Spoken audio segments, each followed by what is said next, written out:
दोस्तों स्वागत है आप सभी का हमारे channel Mamta blog and shorts में। तो आज है वट सावित्री का पूजा और आप सभी महिलाओं को हमारी तरफ से वट सावित्री की हार्दिक शुभकामनाएं। तो यहाँ पे मेरा मेकअप चल रहा है, अभी आप लोग देख सकते हो। मैं घर पे ही रेडी हो रही हूँ क्योंकि मेरा वैसे मन नहीं था रेडी होने का, पर ये मेरी फ्रेंड ही लगती है, मेरी दोस्त ही है, मतलब समझो कि एक सिस्टर की तरह रहती है। तो ये हमारी पड़ोसी है, तो इन्होंने मेकअप का कोर्स कर रखा और बहुत ही अच्छा मेकअप लगाती भी है ये।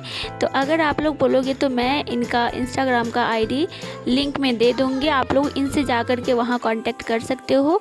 ये घर पर भी जा कर के मेकअप करती है और बहुत अच्छा मेकअप करती है।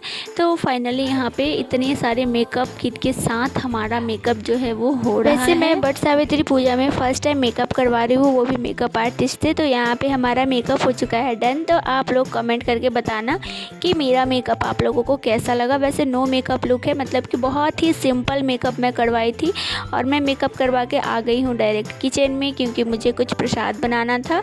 तो यहाँ पे मैं गुड़ और आटे का प्रसाद बना रही हूँ। ये मैं हमेशा चढ़ाती हूँ, हर साल वट सावित्री की पूजा में चढ़ाती हूँ। वैसे आप लोग कमेंट करके बताइएगा आप लोग चढ़ाते हो या नहीं, लेकिन ऐसा माना जाता है कि ये चढ़ाना बहुत ही ज़रूरी होता है और ये बहुत ही इम्पॉर्टेंट होता है चढ़ाना प्रसाद के रूप में। मतलब समझा जाए तो एक भिगोया हुआ चना और एक आटे और गुड़ से बना हुआ प्रसाद जो मैं बना रही हूँ अभी, ये दोनों चीज़ बहुत ही ज़्यादा ज़रूरी होता है और ये हर कोई चढ़ाता है। आप लोग कमेंट करके बताना।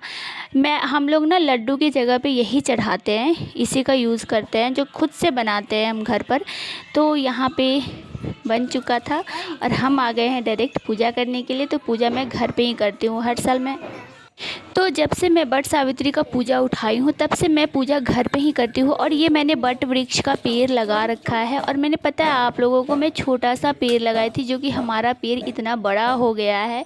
और माना जाता है कि वट का पेड़ अगर लगाने से जैसे जैसे वो पेड़ बढ़ता है वैसे वैसे पति की आयु भी बढ़ती है, पति की आयु में भी वृद्धि होती है। तो यहाँ पे हम लोग घर में ही पेड़ लगाए थे और पेड़ हमारा बहुत ही अच्छा से बड़ा हो गया है। तो यहाँ पे सबसे पहले हम गणेश गौरी जी का पूजा किए। पूजा करने के बाद दीप जलाए, दीप जलाने के बाद यहाँ पे मैंने अर्पण बनाया था, जो कि अर्पण के लिए हम लिए थे आटा और हल्दी, दोनों को मिक्स करके अर्पण बनाए थे। फिर यहाँ पे पांचों इष्ट देवता का पूजा किए। पूजा करने के बाद हम वट वृक्ष का पूजा कर रहे हैं।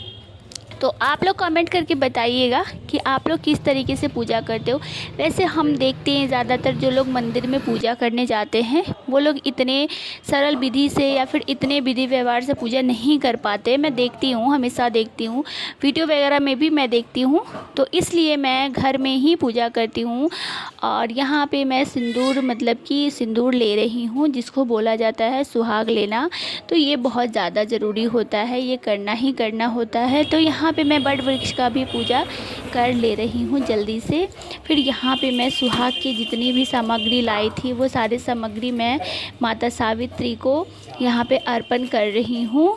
तो श्रृंगार के सामान में मैंने सारे श्रृंगार का सामान तो नहीं रखा था, पर मैं कुछ श्रृंगार का सामान चढ़ाई थी। और यहाँ पे मैंने पंखा चढ़ाया, तो पंखा के ऊपर मैं नाम लिख के चढ़ाती हूँ, जिस पे कि मेरा और मेरे पति का नाम रहता है। ऐसा माना जाता है कि पंखा पे मतलब कि अपने पति का नाम लिख कर के ही चढ़ाना चाहिए। तो इस तरह से हमारा पूजा जो है पूरे अच्छे तरीके से घर पे हो जाता है। तो मैं जब भी पूजा करती हूँ तो घर पे ही करती हूँ। फिर यहाँ पे मैं वट वृक्ष के पेड़ में जल चढ़ा रही हूँ। सारा पूजा करने के बाद में यहाँ पे मैं जल अर्पित कर रही हूँ। जल अर्पित करके मैं प्रणाम कर लेती हूँ। प्रणाम करने के बाद में जो कि मेन सबसे इम्पॉर्टेंट होता है पंखा का हवा देना, तो ये बहुत ज़्यादा ज़रूरी होता है। तो यहाँ पे मैं ध्यान लगा के प्रणाम कर ले रही हूँ।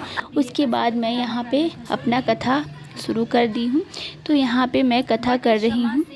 संतान रहित, सत्यवादी और इंद्रियों को वश में रखने वाला था। एक समय वह राजा प्रभास क्षेत्र पुनः राज्य प्राप्ति एवं अपने पिता के लिए 100 पुत्रों की तथा अपने लिए भी 100 पुत्रों की प्राप्ति के लिए वर मांगा तथा पति के लिए पुनर्जीवन दान एवं निरंतर धर्म की सिद्धि प्राप्त करने का वरदान मांगा। इस प्रकार वर मांगने पर धर्मराज यमराज ने भी उसे अभीष्ट वर प्रदान कर वापस किया। उसके बाद सावित्री पति का जीवन दान प्राप्त कर प्रसन्नचित्त होती हुई अपने पति के साथ शांति से अपने आश्रम को चली गई।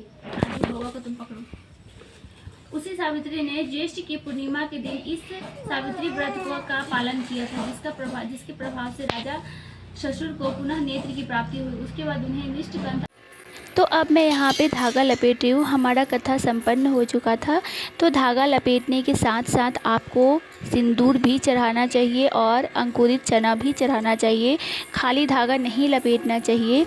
तो यहाँ पे मैं जितना फेरा लगा रही हूँ धागा लपेटने के साथ साथ उतनी बार मैं सिंदूर लगा रही हूँ और अंकुरित चना भी चढ़ा रही हूँ।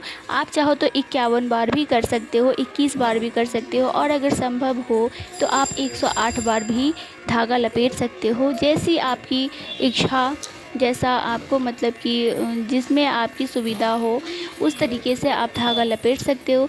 तो हम यहाँ पर ज़्यादा तो नहीं घूम पाए क्योंकि मेरी बेटी बहुत ज़्यादा रो रही थी और मेरे बच्चे बहुत परेशान कर रहे थे क्योंकि वो काफ़ी देर से भूखी थी और बहुत परेशान कर रही थी। तो मैं यहाँ पे ज़्यादा तो नहीं 51 बार धागा लपेट के और फिर लास्ट में आपको क्षमा मांग लेना है। क्षमा प्रार्थना से होता है कि आपसे जो पूजा के दौरान जो भी गलती या फिर जो भी भूल चूक हुई हो उस भूल को, उस गलती को क्षमा करके हे भगवान हमारी पूजा को स्वीकार करना। तो इस तरीके से यहाँ पे मैं पूरे अच्छे से धागा तो लपेट ले रही हूँ। धूप काफ़ी ज़्यादा था, इस कारण से जो है वीडियो में कुछ दिख नहीं रहा है, बहुत ज़्यादा ब्लर दिख रहा है। और धागा लपेटने के बाद में यहाँ पे आपको 5 बार जो है बट के पेड़ से गले मिलना होता है, ये भी बहुत ज़्यादा ज़रूरी होता है।